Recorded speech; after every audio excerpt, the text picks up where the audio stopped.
विपक्षी दल की और विशेषकर इंडियन नेशनल कांग्रेस उसके घटक दलों की मानसिकता है हर चीज का विरोध करना, चाहे वो सकारात्मक है वो नकारात्मक है। ये वक्फ संशोधन अधिनियम जो है वो न केवल किसी धार्मिक भावना को आहत करता बल्कि वक्फ संपत्तियों का ढंग से संचालन हो, उस पर अतिक्रमण नहीं हो, कुछ भूमाफिया उन पर कब्जा नहीं करे और वक्फ का जो मेन पाइस उद्देश्य है उसकी पूर्ति के लिए। कल लोकसभा में विभिन्न माननीय सांसदों ने अपनी अपनी बात कही, लेकिन हमारी ओर से किरण रिजिजू जी ने और आदरणीय अमित शाह जी ने जो बात कही उसका एक एक खुलासा किया कि किस तरह से वक्फ संपत्तियों पर बड़े बड़े लोगों ने वक्फ के नाम पर कब्जा कर लिया है। आज दिन तक किसी भी इतनी बड़ी संपत्तियां हैं, किसी भी एजुकेशन पर्पज से काम नहीं ली, किसी पाइस पर्पज से काम नहीं ली, किसी सार्वजनिक काम में नहीं ली और सिर्फ वक्फ पे नाम पे दबाने का अधिकार है। संपत्ति अधिकार संवैधानिक अधिकार है और आप मन मर्जी से किसी की मेरी प्राइवेट संपत्ति को वक्फ संपत्ति घोषित कर दो और मैं किसी न्यायालय में नहीं जा सकता, ये कौन सा न्याय। इसलिए इस अधिनियम के माध्यम से अगर आपको वक्फ संपत्ति घोषित करने से ऐतराज है तो न्यायालय में जाकर आप अपना पक्ष रख सकते हो, न्यायालय जो भी फैसला करेगा वो माना जाएगा। ये प्रोग्रेसिव बिल है, वक्फ संपत्तियों के हित में, आम जन के हित में और सभी धर्मावलियों के हित में। इसलिए मेरे राज्यसभा में सभी सांसदों से विनम्र अनुरोध है कि वो इसका समर्थन करें।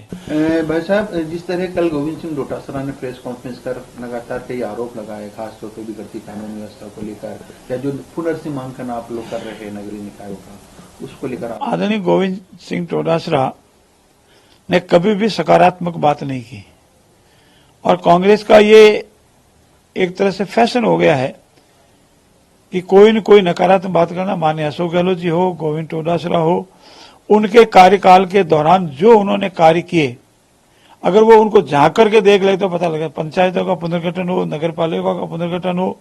या निगमों का पुनर्गठन हो, उन्होंने जो इस पंचायत राज की जो भावना थी, आदरणीय नेहरू जी ने जिस भावना से राजस्थान में स्थापना की थी 1952 में, उसकी पूर्ण रूप से धज्जियां उड़ाई। एक वार्ड 7,000 का और एक वार्ड 50,000 का करने वाली कांग्रेस एक वार्ड लंबी द्रौपदी के चीर की तरह लंबा बना दिया। वो कांग्रेस हमको सलाह नहीं दे सकती। हम पारदर्शिता से सबके हित में, चाहे वो पंचायतों का पुनर्गठन है, चाहे नगर पालिकाओं का पुनर्गठन है, नगर निगमों का पुनर्गठन है, पूर्ण पारदर्शिता से नियमों के अनुसार पुनर्गठन कर रहे हैं और कांग्रेस ने जो धांधलीबाजी की थी, मनमानी की थी, उसका पटापेक्ष करेंगे। कल सीकर के नीम का थाना इलाके में जिस प्रकार से पुलिस और अपराधियों में मुठभेड़ हुई, कई पुलिसकर्मी घायल हो गए, तो विपक्ष लगातार आरोप लगा रहा है बिगड़ती कानून व्यवस्था का, क्या कहना। कांग्रेस ने अपने राज्य में माननीय अशोक गहलोत जी ने अपनी कुर्सी बचाने के लिए अनेक भूमाफिया पनपाए, बजरी माफिया पनपाए और उसी का कारण है कि भूमाफिया और बजरी माफिया पर हमारी सरकार सख्ती से